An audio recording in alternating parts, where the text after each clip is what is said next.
Muy buenos días, buenas tardes o buenas noches. Les habla Álvaro Cabrera, su profesor de matemáticas, y hoy día vengo con el tercer módulo de geometría para los alumnos y alumnas del sexto básico, que tiene por objetivo el comprender la relación entre ángulos. ¿Sí? En el módulo anterior, ¿cierto?, estuvimos trabajando en la definición de ángulos y en los tipos de ángulos que habían. Teníamos que entonces un ángulo se formaba al interceptarse dos rectas, como puede ser mi regla y mi brazo, ¿cierto? Entonces ahí se forma un ángulo y el ángulo era el espacio que quedaban entre esas dos rectas. Ahora, según la apertura que esto tuviera, podíamos clasificar los ángulos en 6 tipos. El primero era en el ángulo agudo, que era entre 0 y 90 grados, perdón. El ángulo recto, que es 90 grados, y esto lo podíamos ver, ¿cierto?, en las casas, por ejemplo, en las esquinas de las casas siempre son de 90 grados, o la gran mayoría. Si medía entre 90 y menor a 180, entonces teníamos un ángulo obtuso. ¿Sí? Si el ángulo medía 180 grados, entonces teníamos un ángulo extendido o llano. ¿Sí? Si el ángulo era mayor a 180 pero menor que 360, entonces estábamos hablando de un ángulo cóncavo, que es todo este giro de acá, todo este giro.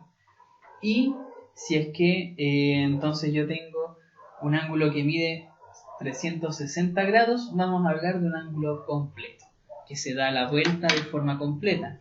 Y cuando yo estoy hablando de los grados, ¿cierto?, estamos hablando de cuánto es la rotación que hacen los objetos en un mismo eje. Por ejemplo, mi muñeca gira cierta cantidad de grados, perdón.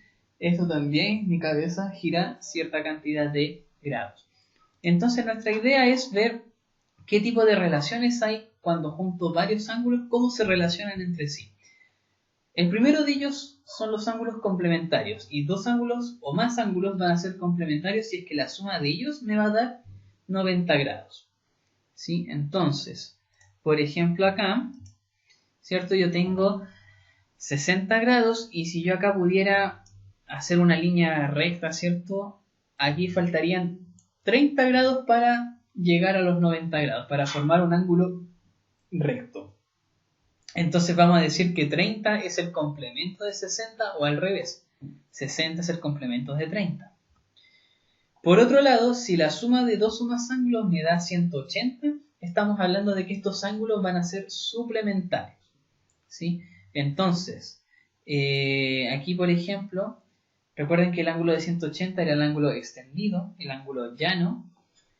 Y entonces si yo acá extiendo esta línea de forma derecha, ¿cierto?, aquí deberían de faltar 50 grados para formar los 180 grados. Entonces vamos a decir que 50 es el suplemento de 30, o de 130, perdón, y 130 es el suplemento de 50. Aquí hablamos de dos o más ángulos porque puede ser que yo tenga, por ejemplo, en el primer caso, que tenga 40 más 5 más 45. Si yo hago la suma de todo eso me van a dar 90 grados. Pero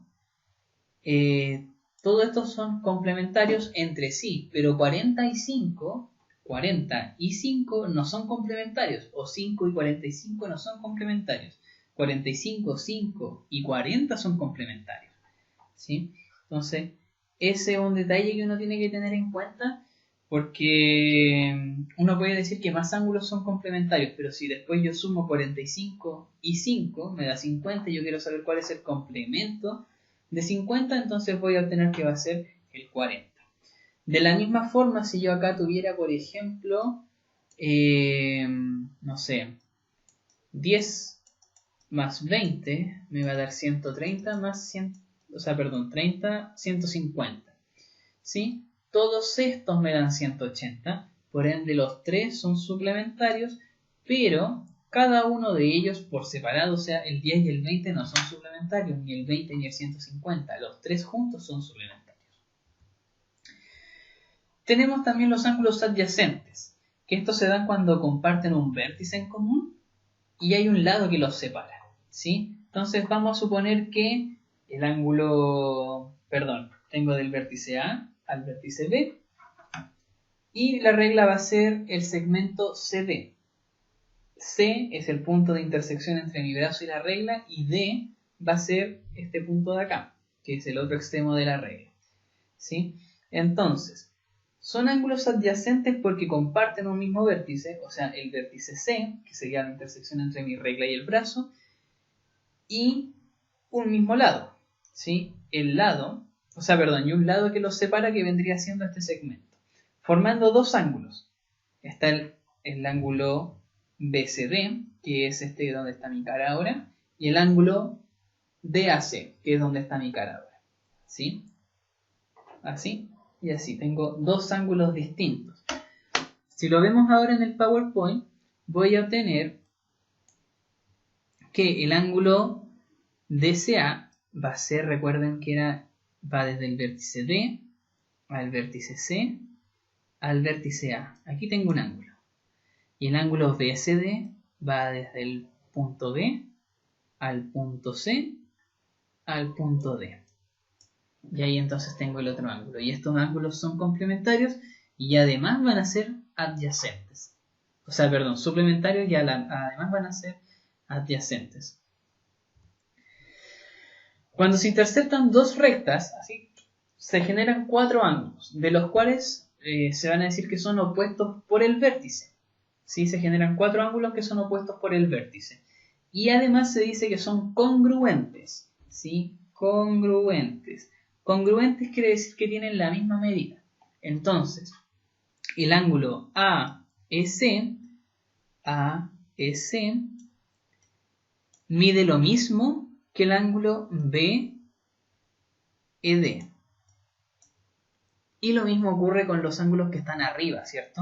Los ángulos, los voy a hacer con el otro color. Los ángulos DEA, ahí tengo un ángulo, y el ángulo CEB, y ahí tengo otro ángulo. Son cuatro ángulos y los que están opuestos son iguales. O sea, yo trazo dos rectas como ustedes quieran y siempre este ángulo va a ser igual a ese ángulo. Independiente del grado de intersección, ¿cierto?, que tengan, siempre van a ser iguales, los que son opuestos por el vértice. Y la última tipo de relación se da cuando tengo dos rectas paralelas, ¿sí?, y aparece una transversal, ¿sí? Aquí tengo dos rectas paralelas, que quiere decir que no se van a interceptar nunca. Como por ejemplo las líneas del tren siempre son paralelas, ¿sí?, y mantienen la misma distancia siempre todo el rato. Y cuando dice que son atravesadas por una transversal, hay una recta que los atraviesa. A ver si lo puedo hacer. No, no puedo. Bueno, pero hay una recta que los atraviesa y que entonces se van a generar 8 ángulos. De estos 8 ángulos, hay 3 tipos de relaciones entre ellos, además de las que ya vimos. Aquí mismo están las que son adyacentes, los que son suplementarios y opuestos por el vértice. Entonces, por ejemplo, se generan 8 ángulos que están acá. Si se fijan, están todos enumerados en sentido antihorario. Recuerden que los ángulos se medían en sentido antihorario, o sea, contrario a las manecillas del reloj. Entonces tengo el ángulo 1, el ángulo 2, el ángulo 3 y el ángulo 4. Y abajo tengo el ángulo 5, el ángulo 6, el ángulo 7 y el ángulo 8.